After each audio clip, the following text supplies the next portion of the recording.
Hello गाईस, या लेक्चरमध्ये आपल्याला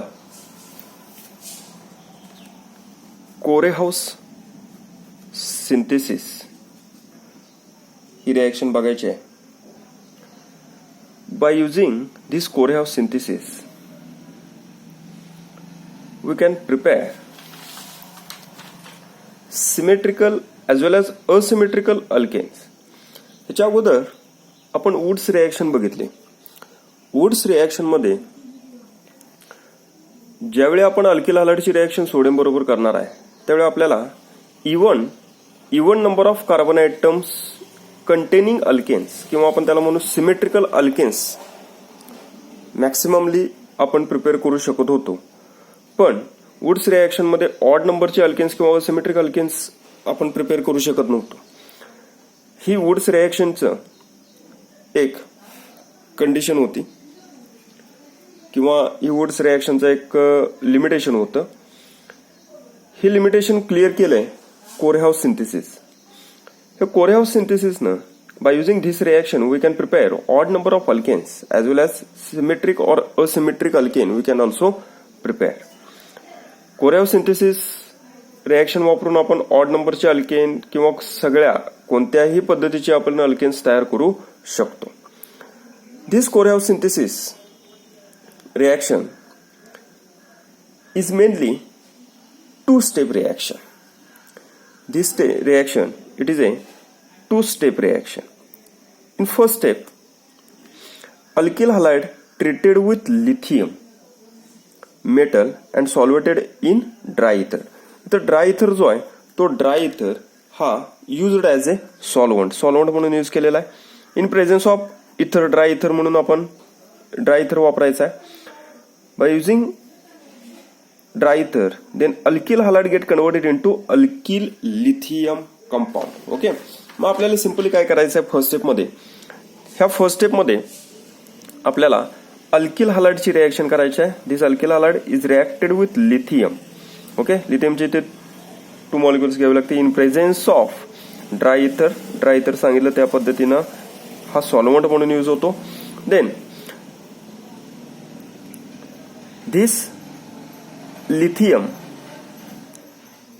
is substituted to halogen atom, then it forms alkyl lithium plus LiX. Okay, हा alkyl lithium तयार होतो आणि this alkyl lithium is also known as a organometallic compound.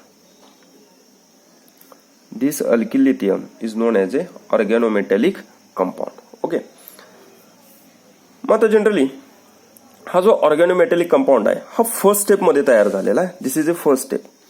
आता second step मध्ये बघा, सेकंड स्टेप मध्ये आपण जो ऑर्गॅनोमेटॅलिक कंपाऊंड म्हणजे जो अल्किल लिथियम घेतलेला आहे त्या अल्किल लिथियमची रिएक्शन आपल्याला क्युप्रस हॅलाइड बरोबर करायची आहे. म्हणजे सेकंड स्टेप काय बघा, when alkyl lithium compounds treated with cuprous halide then it forms dialkyl lithium copper और it is lithium dialkyl cuprate. Okay, मग आता हा लिथियम किंवा अल्किल लिथियम आहे. अल्किल लिथियमचे इथे 2 मॉलिक्युल्स घ्यावे लागतील. Is reacted with cuprous halide म्हणजे CuX. ओके, ह्यांच्याबरोबर आपल्याला रिएक्शन करायचे आहे आणि इथं आपल्याला ही कपलिंग रिएक्शन बघायला मिळते. कपलिंग रिएक्शन बघायला मिळते म्हणजेच काय होणार आहे, ह्या सगळ्यांचं आपल्याला कपलिंग बघायला मिळणार आहे. पण इथं बघा अल्किल ग्रुप हा पार्शियल निगेटिव्ह आहे, हा पार्शियल पॉझिटिव्ह आहे. इथं पार्शियल पॉझिटिव्ह आहे, हा पार्शियल निगेटिव्ह आहे. म्हणजे इथं कपलिंग होताना हा हॅलोजन इलिमिनेट होणार आहे. ओके, म्हणजेच काय होणार आहे बघा, सिंपली कंपाऊंड लिहिल्यानंतर तुमच्या लक्षात येईल R2CuLi plus remaining L and this is a X. Okay, this compound is known as a dialkyl lithium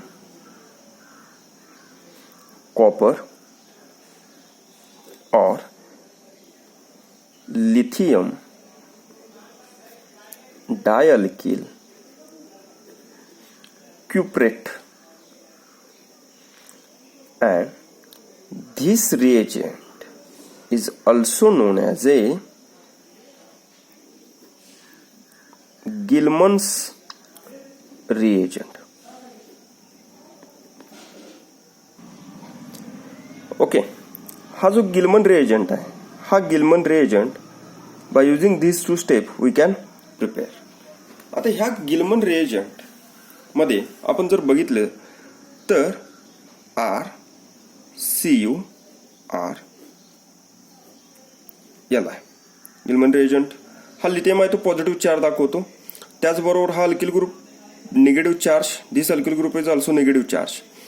okay, त्यातला एक अल्किल ग्रुप निगेटिव्ह चार्ज आहे तो लिथियमला न्यूट्रलाइज करतो आणि दुसरा पॉझिटिव्ह चार्ज हा कॉपरला न्यूट्रलाइज करतो. म्हणजेच RCuR मध्ये जो कॉपरची ऑक्सिडेशन स्टेट आहे ते +1 आहे.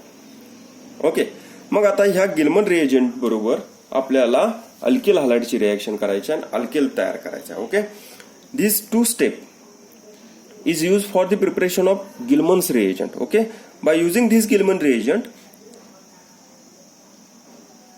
we can prepare alkanes by using alkyl halide. This synthesis is known as a Core-House synthesis. Okay, ठीक आहे. मग आता थर्ड स्टेप मध्ये म्हणजेच हा जो गिलमन रिएजंट आहे, ह्या गिलमन रिएजंटची अल्किल हॅलाइड बरोबर आपल्याला रिएक्शन करायची आहे. ओके, ठीक आहे. ओके, ह्या गिलमन रिएजंट वापरून आपल्याला अल्केन प्रिपेअर करायचं आहे. ओके, मग आता गिलमन रिएजंटचं नेचर लक्षात आलंय. गिलमन रिएजंट मधला जो लिथियम आहे तो प्लस आहे. अल्किल ग्रुप दोन्ही ग्रुप कॉपरच्या दोन्ही साईडला अटॅच असलेले अल्किल ग्रुप पार्शियल निगेटिव्ह म्हणजेच निगेटिव्ह चार्ज दाखवतात. त्यातला एक अल्किल ग्रुप लिथियमला न्यूट्रलाइज करतो आणि दुसरा अल्किल ग्रुप हा पॉझिटिव्ह निगेटिव्ह चार्ज दाखवत असल्यामुळे copper shows positive charge and copper also shows the +1 oxidation state. This is a Gilman reagent. Okay, then third step मध्ये this Gilman reagent that is R2CuLi is reacted with alkyl halide. इथं जो alkyl halide आहे तो different alkyl halide घेतो. Okay, then it forms. Okay, आता थोडंसं मेकॅनिझमचा विचार करूया. RCuR, this Cu is positive, R is negative, partial positive charge. पण कॉपर इथं मेटल आहे त्यामुळे पॉझिटिव्ह चार्ज दाखवतात. Lithium also shows the positive charge plus RX. In between alkyl group and halogen atom, the halogen shows partial negative, alkyl group shows positive charge. Okay, ह्या दोघांच्या मध्ये electronegativity difference जास्त आहे त्यामुळे हा जो अल्किल हॅलाइड आहे तो अल्किल हॅलाइड हा पार्शियल निगेटिव्ह पॉझिटिव्ह चार्ज दाखवतो. ह्या अल्किल हॅलाइडवर ह्यातला एक अल्किल ग्रुप अटॅक करणार कारण हा निगेटिव्ह चार्ज स्पेसिस आहे. ओके, हा निगेटिव्ह चार्ज स्पेसिस असल्यामुळं this halogen is eliminated. This halogen is eliminated म्हणजेच काय झाला बघा, R dash there is a formation of alkene. Okay, then this X minus and this Li plus there is a formation of LiX and remaining this RCu is formed. Okay, then there is a formation of symmetric as well as asymmetric alkane. Okay, this step is known as a Core-House synthesis, and in this Core-House synthesis we can prepare a Gilman reagent. हा जो RCuR plus दिसतोय हा Gilman reagent आहे. म्हणजे गिलमन रिएजंटची reaction ज्यावेळी आपण alkyl halide बरोबर करणार आहे त्यावेळी आपल्याला मिळणार आहे तो अल्केन मिळणार आहे. म्हणजेच ऑल टाइपचे अल्केन्स हे आपण कोरे-हाऊस सिंथेसिसने प्रिपेअर करू शकतो. पण नेहमी लक्षात ठेवा, Corey House synthesis is a nucleophilic substitution reaction. पण ही न्यूक्लियोफिलिक सबस्टिट्यूशन रिएक्शन कोणती आहे? SN2 रिएक्शन आहे. म्हणजेच आपल्याला जो अल्किल हॅलाइड आहे तो मॅक्सिमम प्रायमरी अल्किल हॅलाइड किंवा सेकंडरी अल्किल हॅलाइड असणं रिक्वायर्ड आहे. ओके, प्रायमरी अल्किल हॅलाइड पाहिजे किंवा सेकंडरी अल्किल हॅलाइड पाहिजे because this reaction is carried out by using SN2 reaction mechanism. It is a nucleophilic substitution reaction. Okay, मग आता याचे examples बघूया.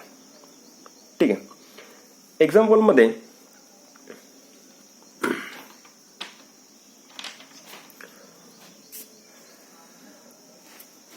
सिंपली इथे घेतो, डायरेक्टली ही स्टेप घेतो कारण गिलमन रिएजंट आता डायरेक्टली लिहिणार आहे. CH3 twice CuLi is reacted with CH3CH2I. ethyl iodide घेतो in presence of ether, dry ether used as a solvent. Then it forms बघा ह्यातला एक अल्किल ग्रुप ह्या अल्किल ग्रुपवर अटॅक करणार, म्हणजे हा CH3 मायनस जो आहे तो CH3 मायनस ह्या CH2 वर अटॅक करणार. There is a formation of propane CH3 CH2 CH3 plus LiI plus Cu CH3 Cu. Okay, म्हणजेच हा प्रोपेन तयार झालेला आहे. हा propane by using Wurtz reaction we can't prepare. Wurtz reaction मध्ये प्रोपेन आपण प्रिपेअर करू शकत नव्हतो, पण आपण by using Corey House synthesis we can prepare propane. Okay, then second example.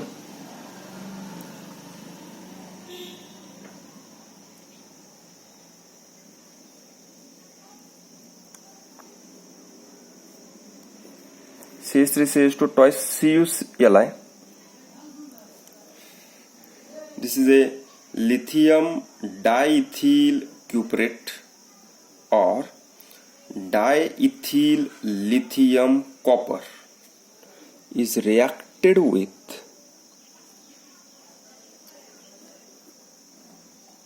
CH3I in presence of dry ether. त्याच्यामध्ये परत तुमच्या लक्षात येते Cu प्लस आहे Li प्लस आहे, ह्यातले दोन्हीही इथिल ग्रुप आहेत ते पार्शियल निगेटिव्ह चार्ज दाखवतात.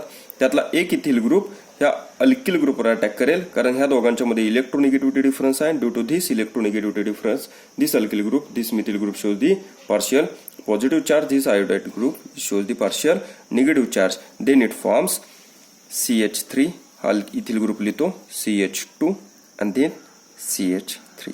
Okay, plus lithium iodide plus Cu and alkyl group, Cu and ethyl group CH3 CH2 Cu. Okay guys, this is a Corehouse synthesis